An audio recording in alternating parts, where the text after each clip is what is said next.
Cinema হলগুলো যদি বাঁচাতে হয় বা আরও সিনেমা হল যদি বানাতে হয় তাহলে পরে কমার্শিয়াল মুভি দরকার, সুস্থ সুস্থ ধারার কমার্শিয়াল মুভি খুব জরুরি দরকার। সিকোয়েন্সের ওই সিচুয়েশনে ওই ডায়লগটা বলেছি, হ্যাঁ ওইটাও হয়তো ওয়ার্ক করেছে, যে জন্য কাজ হয়েছে। এখন রায়হান রাফি অনেক ভালো পরিচালক, আমার খুব পছন্দের পরিচালক, শিল্পীকে স্বাধীনতা দিয়ে কাজ করেন এবং ওর গল্প বলাটা এমনই যে ওর দর্শকদের নার্ভ বোঝেন।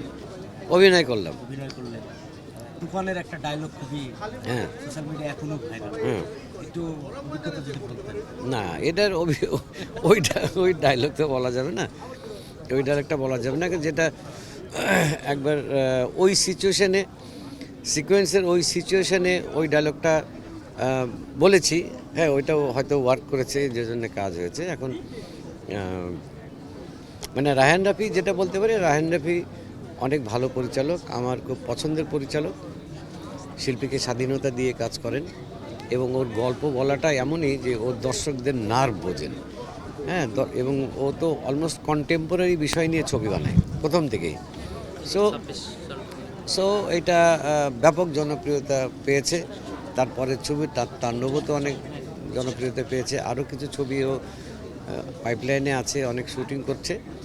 তো আমরা চাইবো যে এরকম কমার্শিয়ালি, আমি মনে করি বাংলাদেশে এখন সিনেমা হলগুলো যদি বাঁচাতে হয় বা আরও সিনেমা হল যদি বানাতে হয় তাহলে পরে কমার্শিয়াল মুভি দরকার, সুস্থ ধারার কমার্শিয়াল মুভি খুব জরুরি দরকার।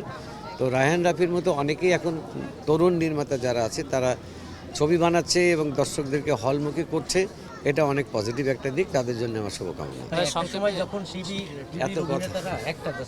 টিভির অভিনেতারা নাক শিখতে এক সময় শাকিব খানকে দেখলে ব্যাক টু ব্যাক আপনি দুইটা শাকিব খানের সাথে কাজ করলেন, দুইটা কাজই হিট, আপনার চরিত্রও হিট। কেমন দেখলেন, মানে তার যে পরিবর্তনটা আপনার কাছে কেমন লাগছে? না, শাকিব খানকে আমি খুব কাছাকাছি দেখেছি। শাকিব খানের সাথে সিনেমা করার আগেও আমি একটা সিনেমা করার কথা ছিল সাকিবকে নিয়ে, সেই সময় থেকে ওকে চিনি। অসম্ভব ভদ্র একটি ছেলে, অসম্ভব রেসপেক্ট করে সবাইকে। এবং ইদানিং তো বেসিক্যালি শাকিব খানকে এর আগের পরিচালকরা হয়তোবা সেভাবে ব্যবহার করতে পারেনি, যেটা এখনকার তরুণ প্রজন্ম, তরুণ পরিচালক যারা শাকিব খানকে রিয়েলি ব্যবহার করতে পারছে।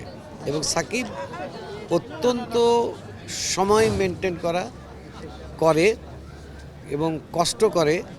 এবং আমি দেখেছি যে প্রচণ্ড গরমের মধ্যেও স্যুট কোট পরে সারাদিন বসে আছে, সে একবারও কিন্তু বলেনি যে একটু ছায়া যায় বা একটু রুমে যায়, এসি রুমে যাই, এরকম করেনি। সো এত ডেডিকেশন সাকিবের, যেটা খুব কাছ থেকে না দেখলে বোঝা যায় না। অবশ্য স্ক্রিনে দেখলেই বোঝা যায় একটা শিল্পী সে কত ডেডিকেশন থাকলে সেই চরিত্রগুলো এইভাবে ফুটিয়ে তুলতে পারে। ভাই 20 সেকেন্ডে একটু 26-এর প্রত্যাশাটা নিয়ে বলবেন, 10-20 সেকেন্ড। এত কথা আমি বলতে পারি না।